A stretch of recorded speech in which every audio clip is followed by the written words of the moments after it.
Nasdem, adil, makmur, dan sejahtera. Itulah arah bangsa, masa depan gemilang di Indonesia Jaya. Hai folks, di video ini kita akan membahas tentang Partai Nasional Demokrat dalam sistem kepartaian dan pemilu di Indonesia.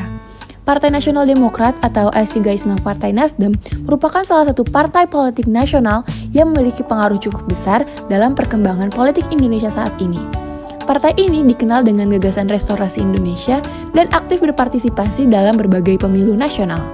Partai Nasdem merupakan partai politik di Indonesia yang berasaskan Pancasila dan resmi didirikan pada tanggal 11 November 2011. Namun sebelum itu, Partai Nasdem didirikan berdasarkan akta notaris pada tanggal 1 Februari 2011 di Jakarta dan kemudian dideklarasikan pada tanggal 26 Juli 2011, lalu didaftarkan ke Kemenkumham pada tanggal 27 Juli 2011. Keberadaan Partai Nasdem berawal dari Ormas Nasional Demokrat yang dipimpin oleh Surya Paloh. Kelahiran Partai Nasdem tidak bisa dipisahkan oleh visi dan misi utama Ormas Nasional Demokrat, yaitu menggalang gerakan perubahan restorasi Indonesia. Partai ini terus mengusung restorasi Indonesia dengan 4 cakupan, yakni memperbaiki, mengembalikan, memulihkan, dan mencerahkan. Kongres pertama Partai Nasdem digelar pada 25-26 Januari 2013, yang dimana sepakat mengangkat Surya Paloh sebagai Ketua Umum Dewan Pimpinan Pusat atau DPP periode 2013 sampai 2018, dan hingga saat Kongres ketiga Surya Paloh tetap ditetapkan sebagai DPP Partai Nasdem hingga saat ini. Partai Nasdem telah melalui 3 kali tahapan pemilu, yakni tahun 2014, 2019, dan 2024 dengan hasil yang terus meningkat dan membuat Partai Nasdem menjadi salah satu partai yang diperhitungkan di kancah politik Indonesia.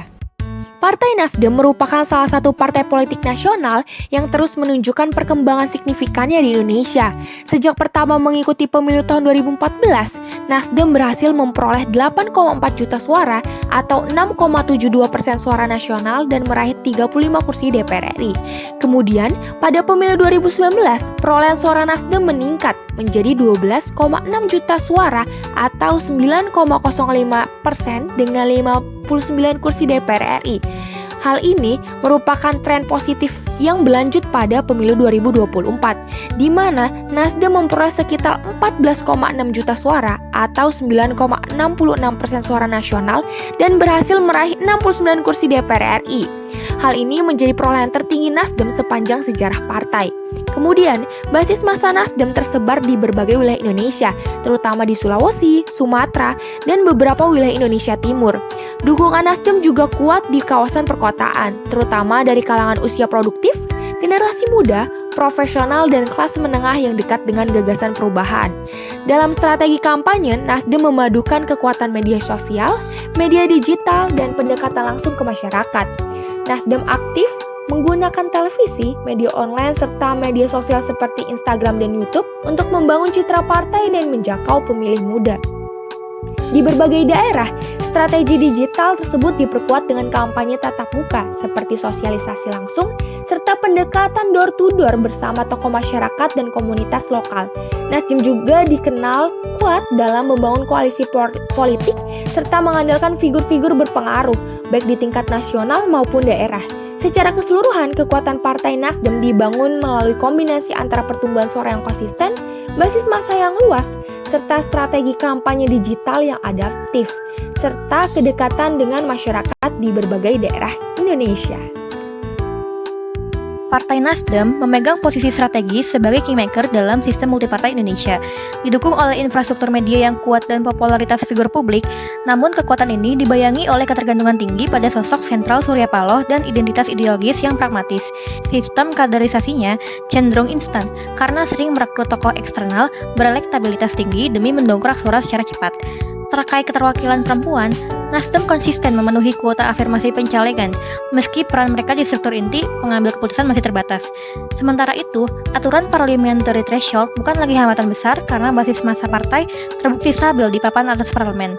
Tantangan utama Nasdem muncul dari konflik internal, perebutan rekomendasi pilkada, dan bayang-bayang politik dinasti di sejumlah daerah. Citra partai sebagai pengusung gerakan perubahan juga berulang kali terpukul oleh kasus korupsi kakap yang menjerat kader utamanya di tingkat menteri. Skandal tersebut memicu ancaman penurunan elektabilitas dari pemilih rasional. Masalah ini diperparah oleh lemahnya pelembagaan kader dari akar rumput akibat kebiasaan mengandalkan figur instan. Dampaknya, keterlibatan perempuan pun seringkali baru sebatas pemenuhan syarat administratif pemilu, bukan hasil pengadilan yang matang. Nasdem adalah partai modern yang adaptif dan lihai dalam bermanuver politik nasional. Prospek masa depannya sangat bergantung pada transisi kepemimpinan pasca Surya Paloh dan keseriusan membenahi integritas kader. Jika mampu lepas dari ketergantungan fitur sentral dan bersih dari skandal, Nasdem akan tetap relevan sebagai pilar penting penentu arah koalisi demokrasi di Indonesia.